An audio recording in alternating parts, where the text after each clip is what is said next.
studied synthesis, compound synthesis. In our previous class, we studied about the simple sentence. Today, we are going to study compound sentences. Okay?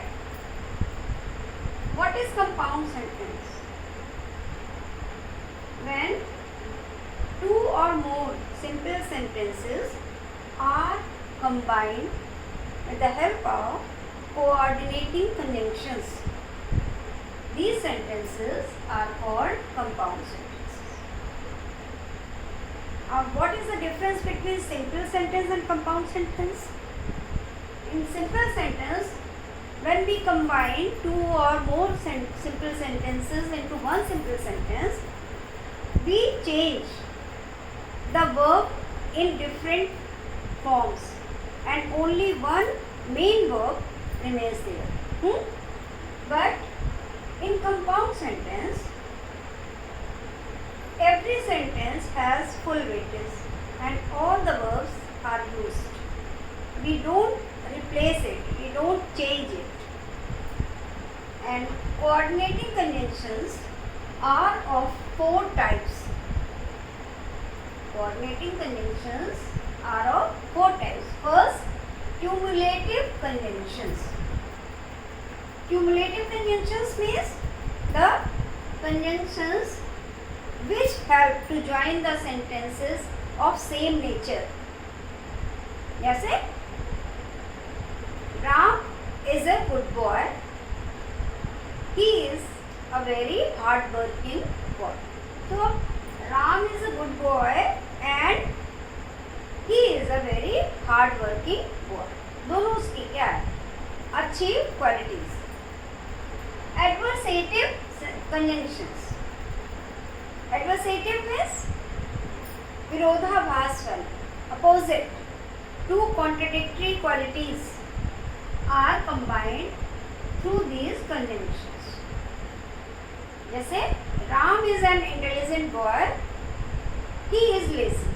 The intelligence is a good quality, laziness is a bad quality. So Ram is a good boy but he is lazy. Alternative conjunctions. Alternative means when there are options, either do this, either or do that. And for the elative conjunctions. Elative conjunctions help to join the sentences in which there is a reason and there is a result. There is a cause, there is a result. Okay? Now we shall learn about them with the help of examples. Cumulative conjunctions. First, cumulative conjunctions. Cumulative conjunctions में मैंने आपको बताया कि same type of qualities are combined with these conjunctions. And what are these conjunctions? And,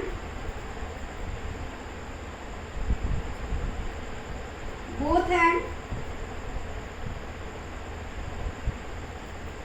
not only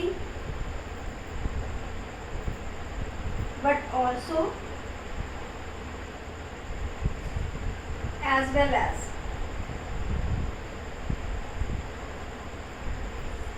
These are four cumulative conjunctions.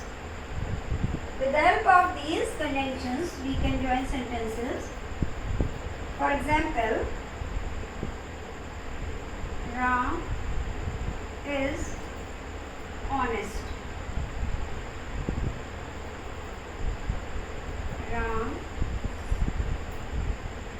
is hardworking.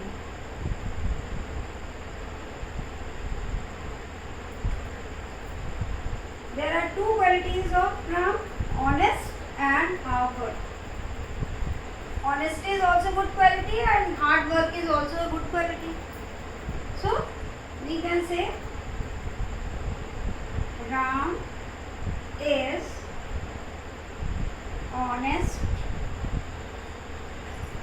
and he is hardworking.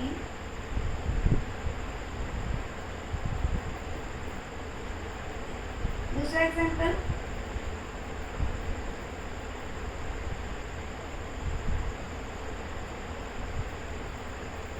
They are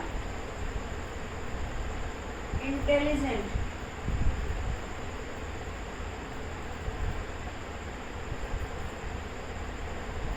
they are obedient,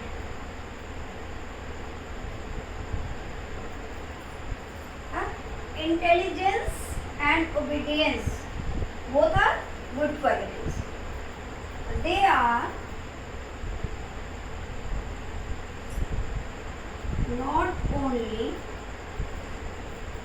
intelligent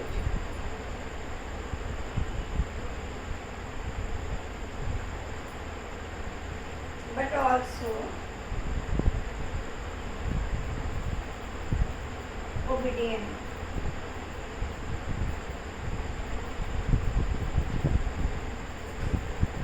Third question, the student was fined, he was punished.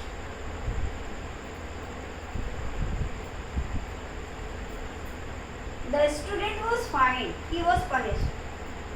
So to be fined is not good and to be punished is not good. क्या हो जाएगा? The student was fined as well as punished.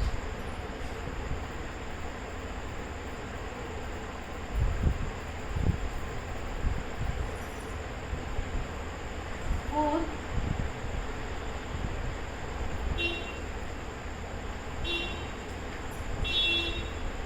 Rekha is a dancer. She is a singer.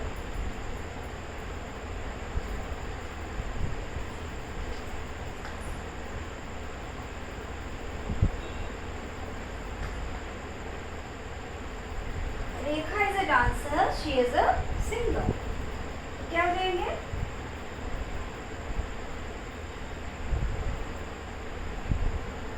Rekha is both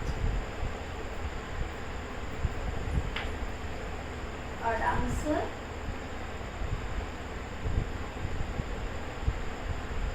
and a singer. Rekha is both a dancer and a singer. तो cumulative conjunctions में हमने क्या देखा कि या तो दो अच्छी बातें होती या दो गलत बातें, खराब बातें होती है, दोनों को आपस में and, both and, not only but also, as well as के द्वारा हम सेंटेंस को जोड़ देते हैं. क्लियर हो गया बच्चों? अब हम दूसरा वाला लेते हैं, एडवर्सेटिव. एडवर्सेटिव कंजंक्शंस का काम होता है कि वे विपरीत या अपोजिट या कॉन्ट्रडिक्टरी आपस में, जिनका आपस में विरोध, एक अच्छी बात तो एक खराब बात, उनको आपस में ये जोड़ते हैं. जैसे कि एग्जाम्पल के लिए अब हम एडवर्सेटिव वाला जो लेते हैं उसके लिए देखते हैं.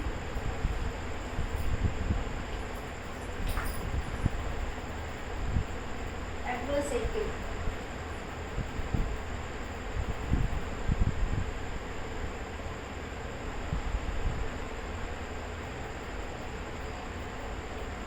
में कौन कौन से आएंगे आपके? But, still,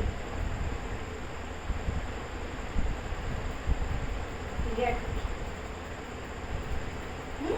etc. ठीक है? But still just except. अब ये सारे आपके क्या करते हैं, विरोध को प्रकट करते हैं। जैसे एग्जाम्पल के लिए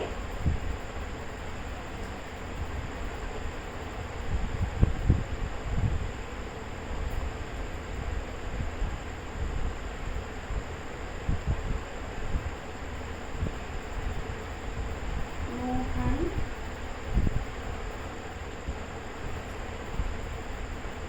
is a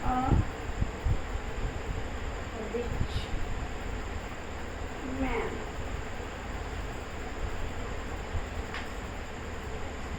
He is very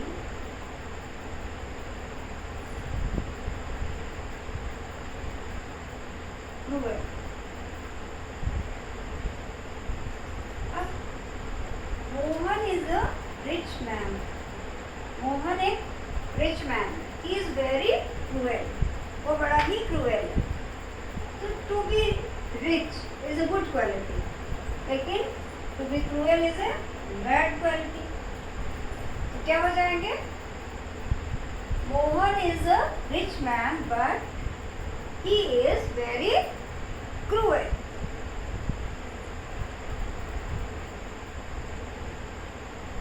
Mohan is a rich man but he is very cruel. दूसरा example, my sister is sick. She still works hard. My sister is ill. She works hard. ठीक है। अब इसको हम कैसे जोड़ेंगे, मेरी sister बीमार है, वो मेहनत करती है। तो बीमार होना अच्छी बात नहीं है, लेकिन मेहनत करना तो अच्छी बात है। तो क्या हो जाएगा,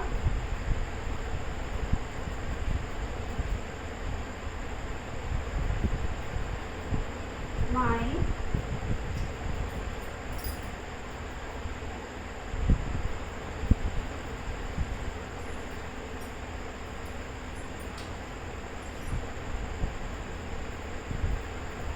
sister is sick. Still, she works hard. Can you see the third example?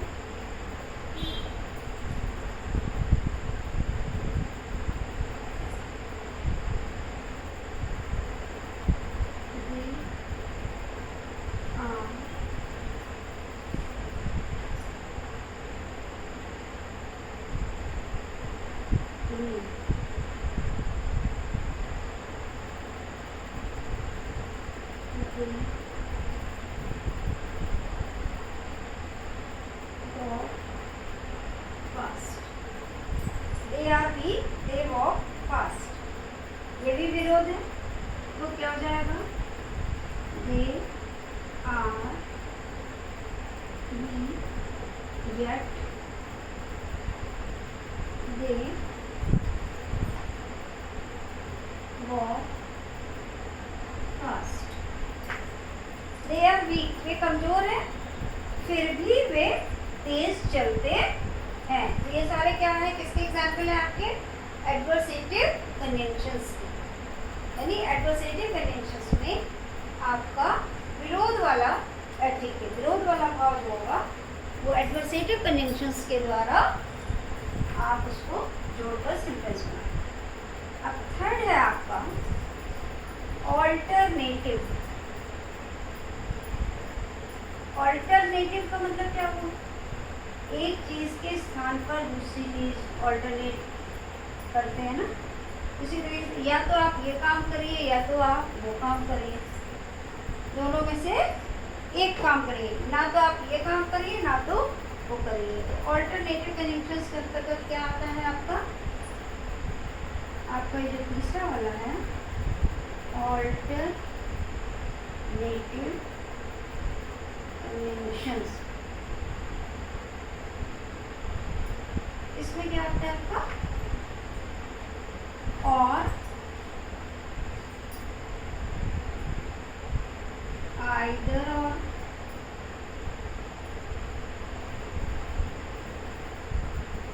Not neither,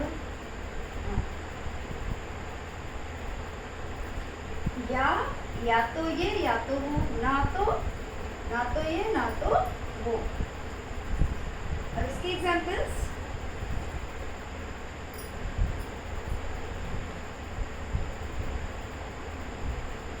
keep quiet, leave my class,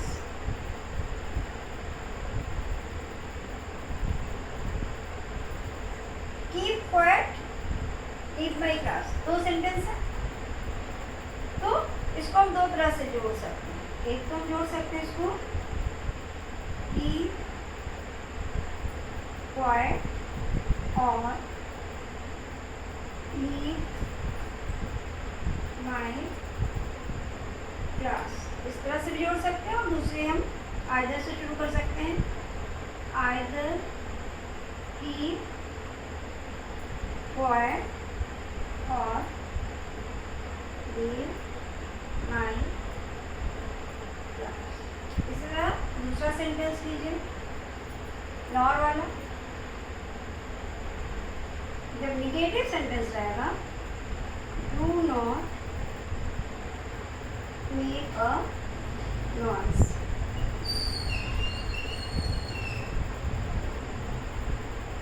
do not go out of the hall, do not make a noise, शोर मत करो, do not go out of the hall, hall से बाहर मत जाओ। दोनों ही negative sentence हैं। तो अब इसमें हम पहले वाले की तरह ही जोड़ सकते हैं, do not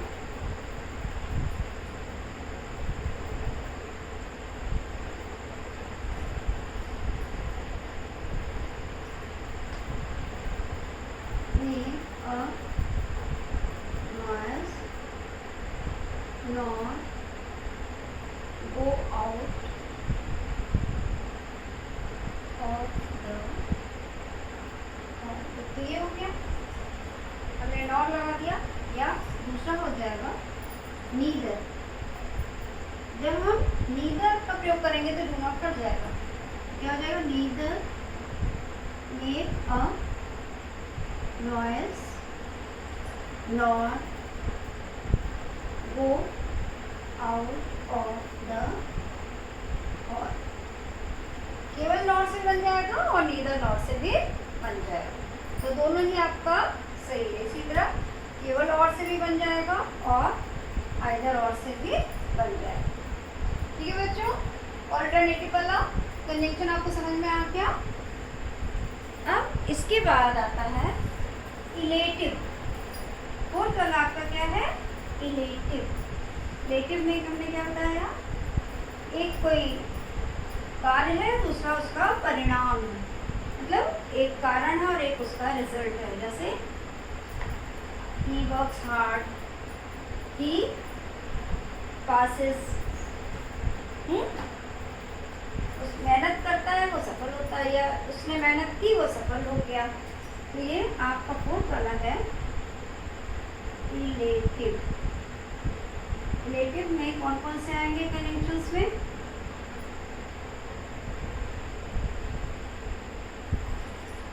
so, hence, therefore और for। जहाँ बिकॉज नहीं लगाते, फॉर लगाते हैं। बिकॉज लगाने से सेंटेंस कॉम्प्लेक्स में चेंज हो जाता है, इसलिए जहाँ बिकॉज की मीनिंग आएगी वहाँ हम फॉर का प्रयोग करें। ये आपका हो गया रिलेटिव कंजंक्शंस। अब एग्जाम्पल्स इसके आप देखिए।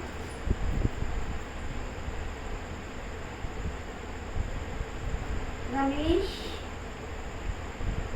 Worked hard.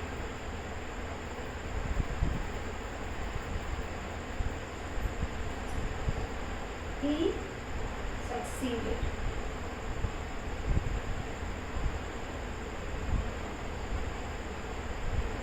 ठीक है, रमेश ने कड़ी मेहनत की, वो पास हो गया। तो यहाँ कैसे हो जाएगा? रमेश वर्कड हार्ड सो, या therefore, या hence,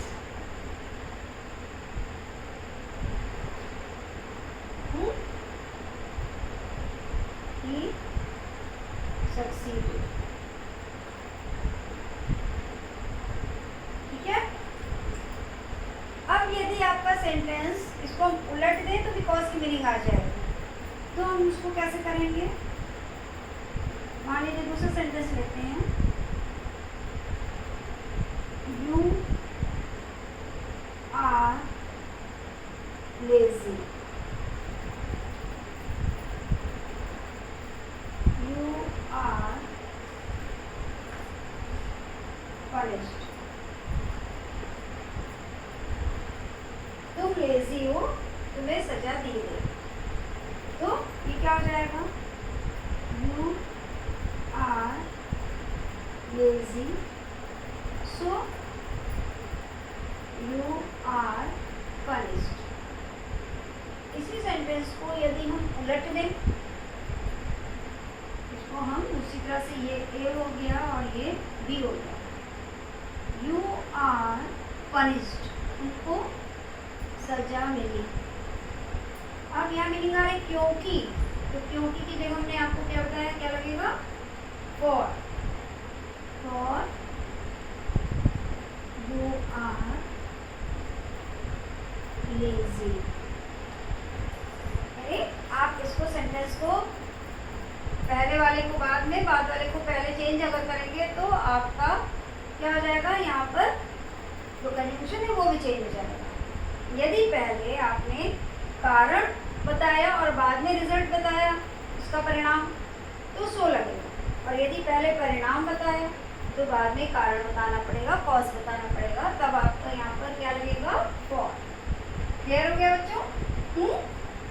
अब ये तो हो गया, ये तो आपका हो गया कोऑर्डिनेटिंग कंजंक्शन के द्वारा कंपाउंड सेंटेंस बनाना। इसके अलावा आपका रिलेटिव प्रोनाउन के द्वारा और रिलेटिव एडवर्ब के द्वारा भी कंपाउंड सेंटेंस बनता है, उसको भी बता दें। इसमें आपका ये कंपाउंड सेंटेंस एक्सरसाइज पूरा चैप्टर कंप्लीट हो जाए। क्या होता है वो? रिलेटिव प्रोनाउन और रिलेटिव एडवर्ब, इनके द्वारा भी कंपाउंड सेंटेंस। रिलेटिव प्रोनाउन क्या क्या होते हैं आपको मालूम है? who, whom, whose, which,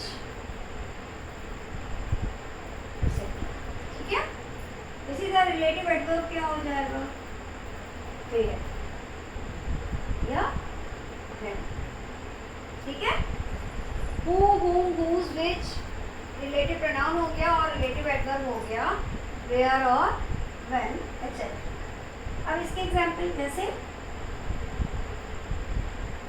I met Ram, he gave me a book।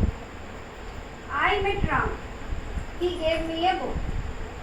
अब आप क्या करती हैं इसको? I met Ram who।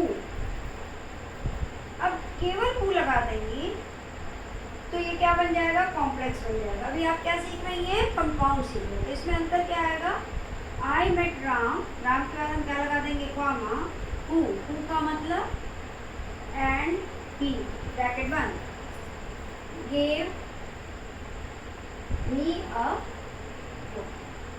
ठीक है, फिर दूसरा सेंटेंस,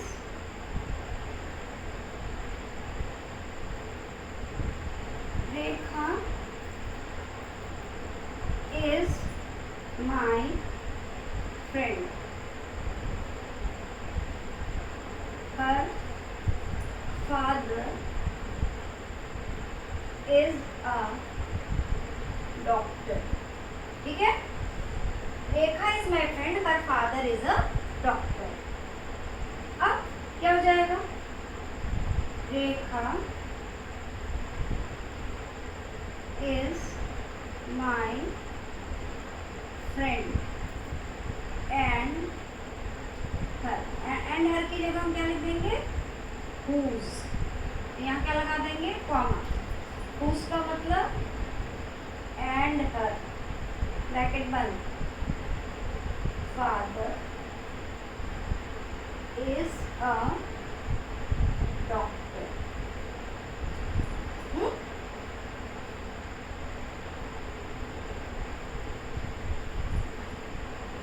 फिर तीसरा सेंटेंस आप देख लीजिए, मान लीजिए कोई निर्जीव चीज है, this is my new watch, it is very costly. ठीक है, तो क्या हो जाएगा, this is my new watch। अब इट की जगह में क्या लगाना है, which, तो यहाँ पहले हमने कॉमा लगाया, फिर हमने लगाया which, इसका मतलब क्या हो गया ब्रैकेट में, and it, ब्रैकेट बंद, is very costly। ठीक है, फिर अब हम रिलेटिव प्रोनाउन का देखें तो क्या आया आपका, this is my village, I live there in my childhood. क्या हो गया, दिस इज माई विलेज। अब यहाँ पर देयर आया, देयर की जगह हम क्या लगा देंगे, वेयर, वेयर को ब्रैकेट में एंड देयर, ब्रैकेट बंद, विलेज के बाद comma, and there I lived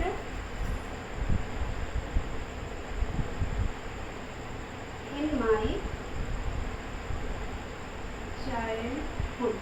ठीक है, this is my village where means and there I lived in my childhood। एक एग्जाम्पल और देख लीजिए,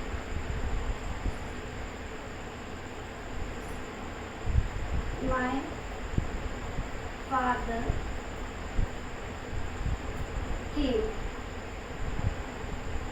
I was sleeping then। मेरे पिताजी आए, मैं उस समय सो रही थी, तो क्या हो जाएगा, my father came when, when का मतलब क्या हो गया, and then I was sleeping।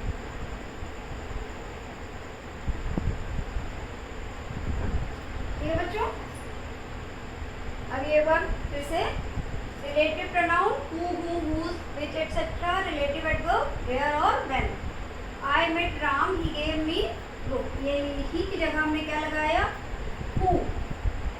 पहले कॉमा, इसका मतलब क्या हो गया, एंड ही। इसी तरह Rekha is my friend, her father is a doctor. तो यहाँ हर की जगह हमने क्या लगाया, whose, मतलब and her. This is my new watch, it is very costly. It की जगह क्या लगा है, विच का मतलब and it. This is my village, I live there. अब देयर की जगह हमने क्या लगाया, वेयर। वेयर का मतलब है एंड देयर। और my father came, I was sleeping then. Then की जगह हमने क्या लगाया है, व्हेन। व्हेन का मतलब क्या हो गया, एंड। क्लियर हो गया? Now this chapter is complete. Okay, thank you.